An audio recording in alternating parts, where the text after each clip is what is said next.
All right, so as we begin this unit on triangles that are not right triangles, I want to first of all re-answer a question, something we've done before with right triangles, but I want to make sure that we understand here. What does it mean when we are told to solve a triangle? What does that mean? Finding a degree on the angles and looking the sides. Okay, finding the angles and finding the sides, okay? So, when you're told to solve a triangle, you need to find all the missing angles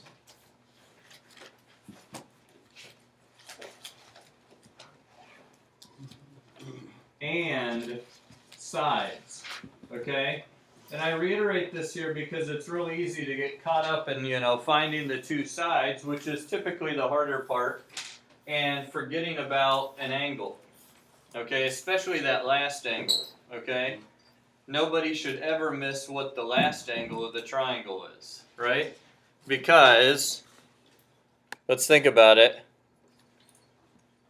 When I'm getting the last angle of a triangle, I need to remember that they always add up to 180, okay? 180 degrees. And those of you who really hate radians, you'll like this unit because we don't use radians a whole lot in this unit, okay? Not that we can forget them all, but we do use degrees a lot more in this unit, okay? So, now here's the thing. You might say, well, I know I got the second one wrong. That's okay. Just make the angles add up to 180, all right? Now, one thing to look out for, and we'll point this out later, is there will be times where once you get that third angle, you'll be able to tell that your answer is wrong. And if that's the case, you should go back and try to fix it.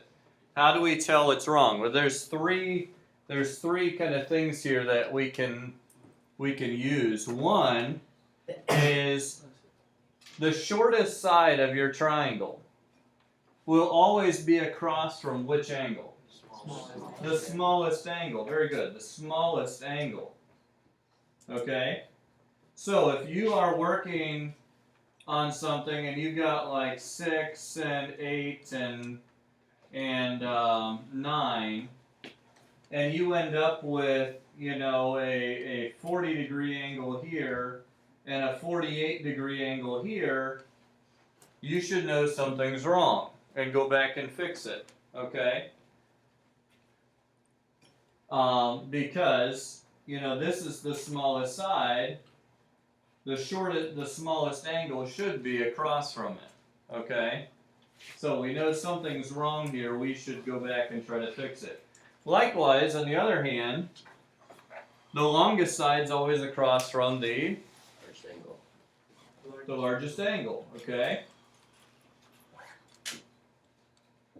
Again, this is something that if you just at a glance, you can tell whether your answer makes sense or not, okay? And particularly as we look at what's known as the law of sines here, this is going to be something you need to keep in mind, okay?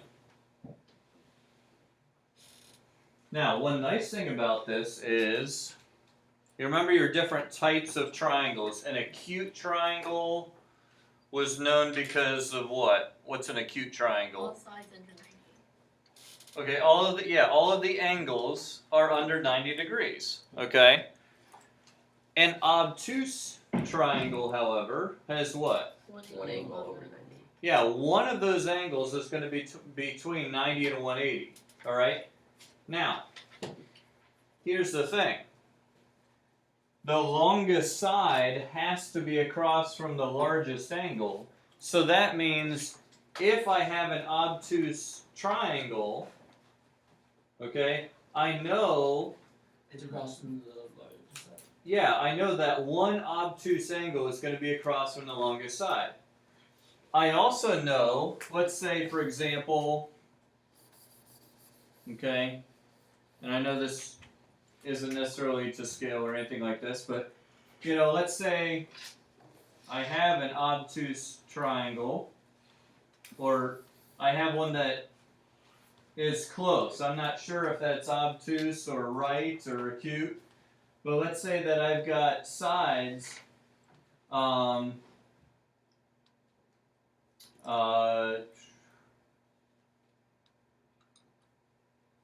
Let's see here. Let's say I've got sides 10, 9, and 8, something like that. Okay. If I figure out this angle and it's less than 90, let's say it's like 80 degrees, then I know I'm not going to have any other obtuse angles. Okay, because if the angle across from the longest side is not obtuse, none of the other angles are going to be obtuse either. Okay, so that's something that can kind of help you, especially later as we see with a lot of science. They're going to be that finding that obtuse angle can be a challenge. All right. Now, there's one other thing about the triangle that I want you to make sure you remember, and this, if you remember back from geometry, this was called the triangle inequality theorem. Does anyone remember that? Does that have to do with like angle, side angle, and all that stuff? Those were congruence postulates, or Oh, that's what I meant to say. congruence theorems, but not a bad thought. Was this like the proofs that we used to use? Yeah, we're not going to be doing those proofs in this class. It had to do with the three sides. Any two sides Have to be bigger than the other. have to add up to more than the third one. Okay? The sum of the lengths of any two sides is greater than the length of the third side. Okay? Again, this is something that can really easily show you where you might have gone wrong. Okay? If I am getting a triangle and I get sides of 5, 5, and 10, 5 plus 5 equals 10. There's no way I can make a triangle where that happens. Okay? Because the two smaller sides will have to add up to more than the longest side. So this would have to be, something bigger than 5. It could be 6 or 5.1 or something like that. Okay? But it has to add up to more than that third side. Okay? Keeping this in mind will really help you catch mistakes like you hit sine instead of cosine on your calculator. Or maybe you have it in radians when it should be in degrees, so you're getting weird values for your trig functions, okay? Keeping this in mind will really help you catch a lot of little mistakes. That's why I run through all 4 of these basic facts about triangles, because these facts to keep in mind will help make solving them easier, but it'll also help us catch mistakes. Okay? So, what do we do? How can we relate sides and angles without right triangle trig? Okay? For example,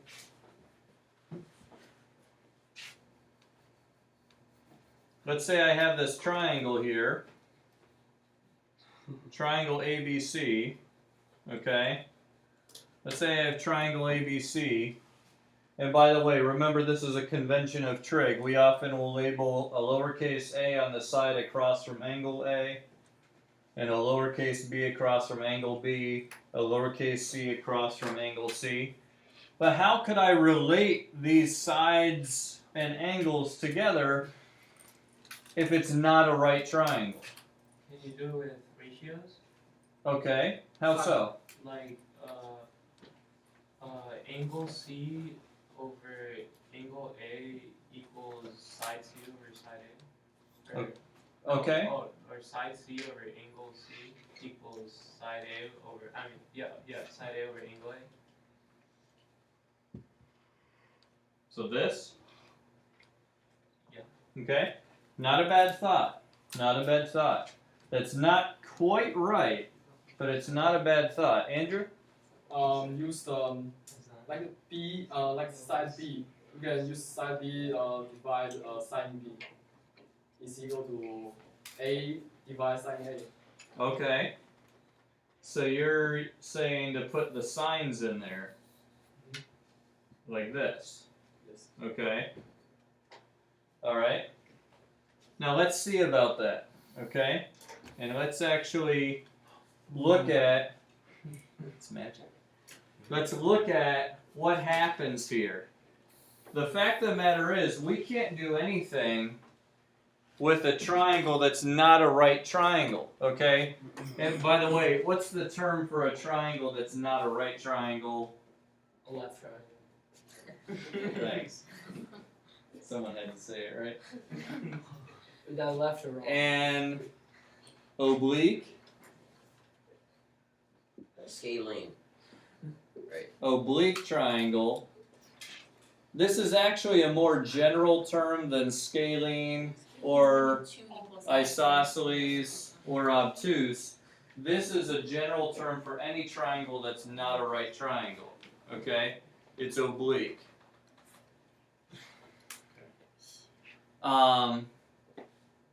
So, how do we figure out how to relate the sides and angles? We make right triangles.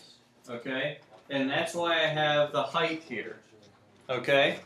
So first of all, let's do this. I want to think about this just in terms of this right-hand side.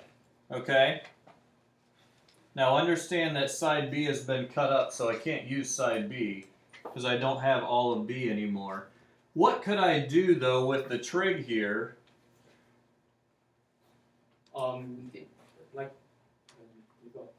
You find a little like line at the bottom, the length of side, like the B that's cut off. Okay. B over 2. Let's just think about what we can see here without finding any extra stuff. We can know sine C is H divided. Okay, the sine of angle C would be opposite over hypotenuse, right? The hypotenuse of this right-hand side would be A, so that would be H over A. Okay? Alright, now, let's leave that there for a moment, and let's look at the other half. Okay? If I look at this other half here, Kind of the same. Sine is what, sine A. G? Kind of the same. Kind of the same thing, okay? Can you tell us what it would be then? Sine A equals H divided by C. Very good. Equals H divided by C. Alright? Now, you'll notice these two equations have something in common. What do they have in common? H. H. Alright? They have H in common. Alright? They have H in common. So check this out. I'm going to write this as H equals A times the sine of angle C. Okay? And here, I could say that H equals C times the sine of angle A. You all agree with that? Yes. Okay? Now, watch this. H is the same, right? H hasn't changed here. So A sine C equals C sine A. Exactly. A sine C, A times the sine of C equals C times the sine of angle A. And now here is where we can get both forms, both versions, so to speak, of what's known as the law of sines. Okay? If I were to divide both sides by A and C, okay, it would cancel that out. Here the A's would cancel out, and notice what I end up with. I end up with the sine of angle C over side C equals the sine of angle A over side A. Okay? And that is the first form of our law of sines. I can also extend this to if we had drawn the height to a different side, we could do the same thing with angle B and side B. So sine of angle B over side B. Okay? Now, this form is particularly useful if we're trying to find one of the angles in the triangle. Okay? If you're trying to find one of the angles, it's helpful to put the angles in the numerator like we have here. Okay? My other alternative, however, would be to do this. I could, instead, divide by the sine of A times the sine of C.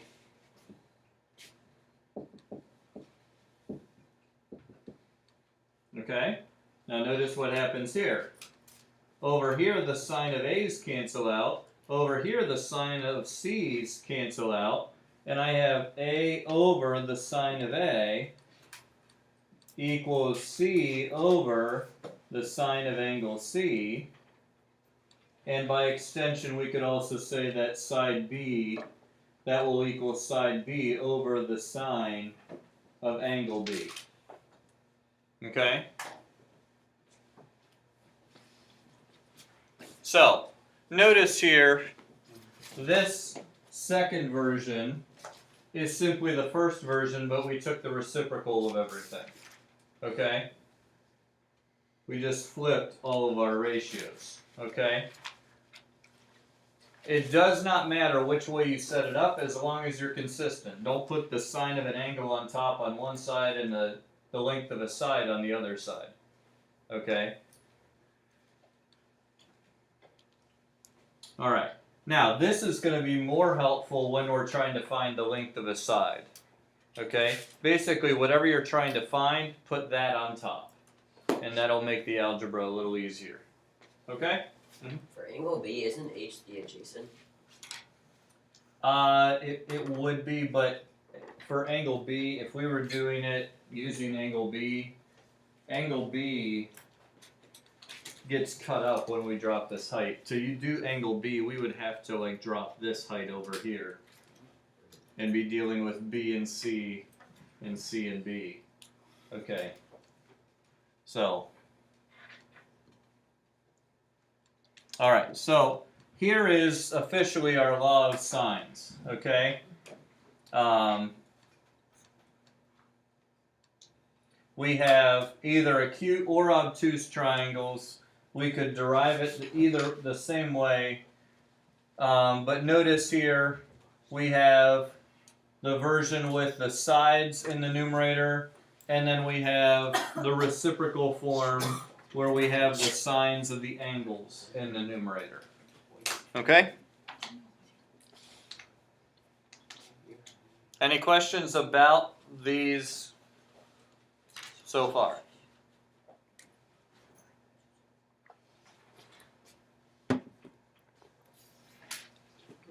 Okay. Now, I want to work through a couple of examples here. We're just working on using this. And I also want to look at what do we have to know in order to use the law of sines. Okay? Because here's the thing. If we look at this equation, let's say I knew angle C and angle B in side A. If I knew angle C, angle B, and side A, I wouldn't be able to solve it because I still, no matter how I set up my equations, I have two unknowns. Or if I used these two, I'd have two unknowns. I wouldn't be able to solve that equation. So obviously, we can't use the law of sines in every circumstance. There have to be certain cases where the law of sines will help us, okay? One of those cases is when we know two angles and then a side that's not between those angles, okay? So if we know two angles and a side that's not between those angles.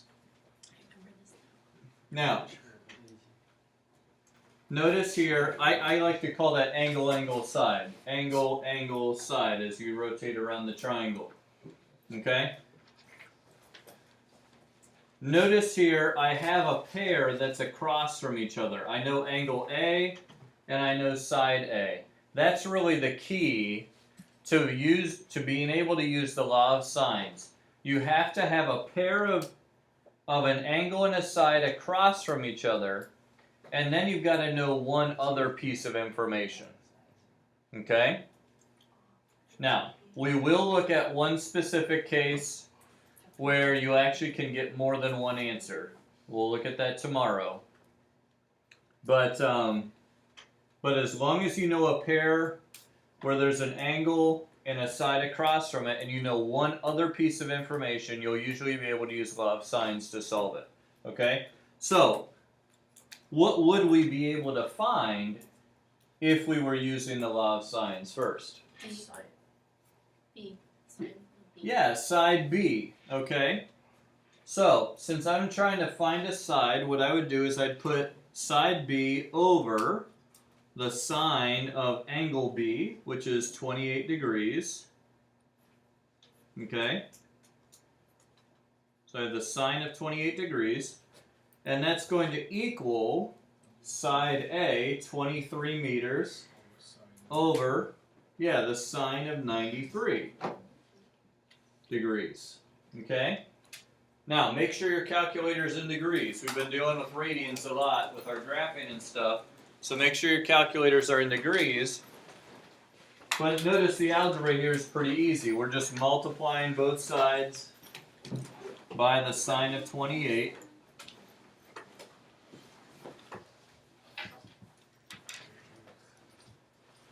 Okay? That cancels out.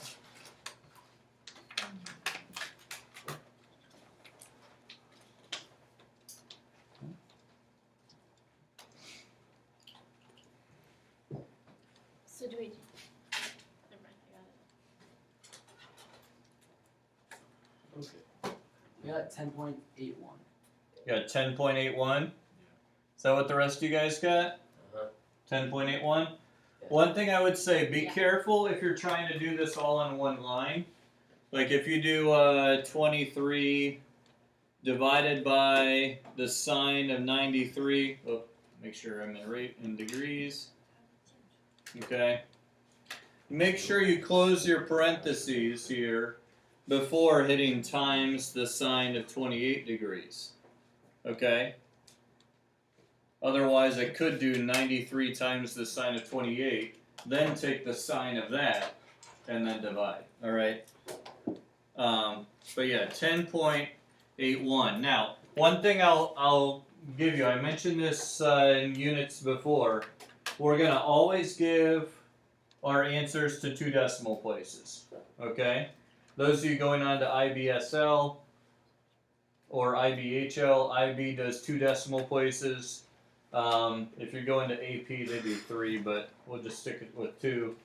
Okay. So 10.81. Also, if you're given units of measure, go ahead and label it with units of measure. So this is 10.81 meters. Okay? Does that make sense?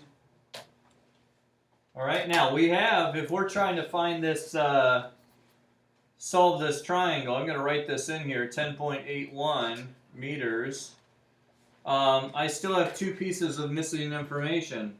You can find the angle of C because they're all at 28. Exactly. Don't forget the easy stuff. Alright, angle C, we have 93 and 28, which adds up to 121. So that means angle C has to be 59. Okay. Alright, so 121 plus 59 would be 180. So I know angle C. Please don't ever forget to get that last angle. Alright?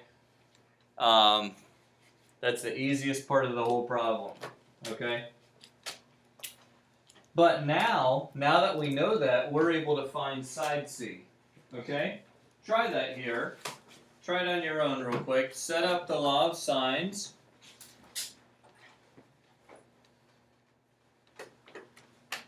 Side C is across from that 59-degree angle that we just found.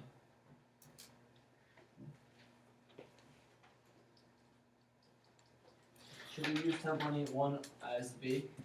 That's a good question. I avoid using stuff that I found unless I have to use it. So technically we could use 10.81 in the 28-degree angle, but since we already knew A, we were given those, I would use A Yeah. and angle A instead. That's a good question though. And only because I rounded B. Or maybe I made a mistake and B is wrong, and then that's going to throw off my last answer too. So if I can avoid using stuff I've figured out, I do.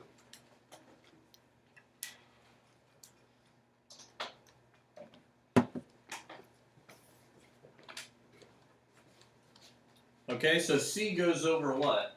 Sine 59. Sine of 59 degrees, okay? Sine of 59 degrees. And then what's the other side of the equation look like? 23 over sine 93. Yeah, that looks familiar, right? So, sine of 93 there in the denominator.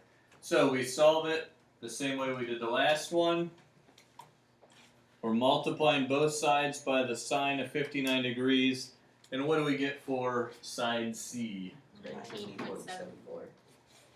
19.74 meters. Okay, so 19.74 meters. Okay? Does that make sense? Okay, just making sure. Now, real quick, let's just double check here. A is the longest side, right? Is it across from the biggest angle? Yeah. Yes. Good. B is our smallest angle, 28 degrees. Is it across from the shortest side? Yeah. Yes. Okay. Does 10.81 and 19.74 add up to more than 23? Yes. Yes. All right. So our answers all make sense. Okay. Really, really quick to check. You'll catch a lot of little mistakes really easily if you just double check that. Okay? All right, so that's one case, the angle side. The other case is when we're given angle side angle. Okay? There is one more we'll look at tomorrow, but angle side angle. I call this one angle side angle because the side that we know is between the two angles that we know. Okay? Now, you might say, okay, well, I thought we had to know a side and an angle across from each other, and we don't know that. But See again. we can find C really, really easily. Okay? Side C, or angle C, these are the same angles as before. Angle C is going to be 59 degrees again. Okay?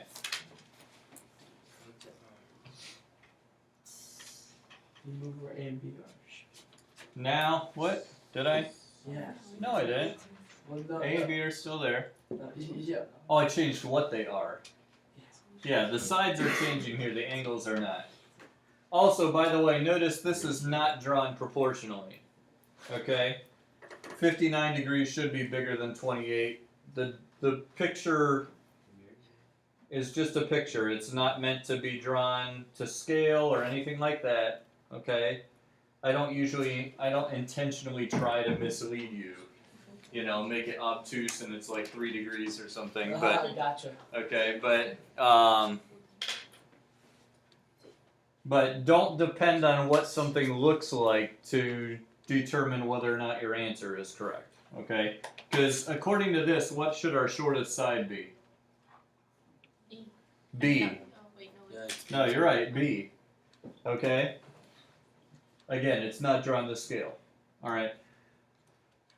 So, but we can find side A and side B using our law of sines. Okay? If I'm finding side A, what would my equation be? A over Sine 93. sine 93 Sine C. No. 9 over sine. 9 over sine of 59. Good. Side C, or 9, over the sine of 59. Okay? Good.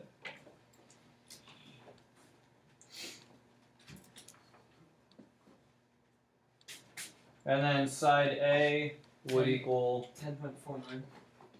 10.49. Okay? Oh, wrong one. Meters.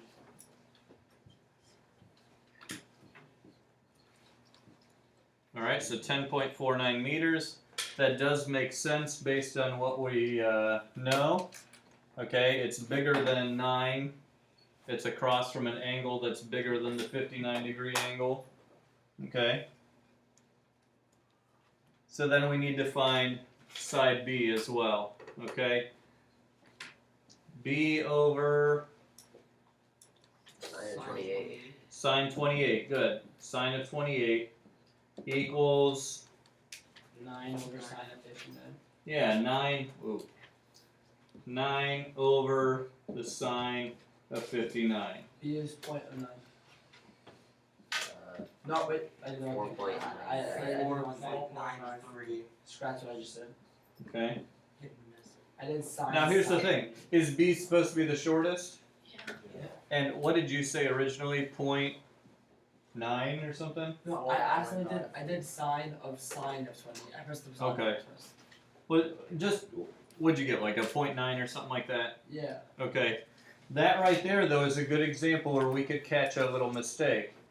0.9 plus 9 is 9.9. That's not bigger than 10.49, I right? would have redone it probably. So we could have found our mistake, looked back at our calculator. Oh, I hit a wrong button there.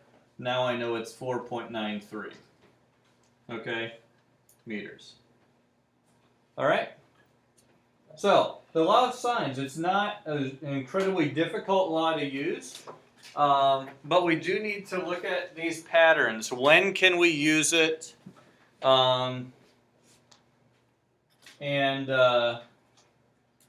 Again, the key here is you've got to have a pair that's across from each other, and then one other piece of information. Okay? Now, I know we have our test on Thursday over the previous unit. I gave you just a couple to try. All right? Here you're given a drawing. Okay? Notice here we don't have right triangles anymore, so you're going to have to use that law of sines. Okay? So there's a few here to try. I'm going to let you get started here the last few minutes, and that'll be it.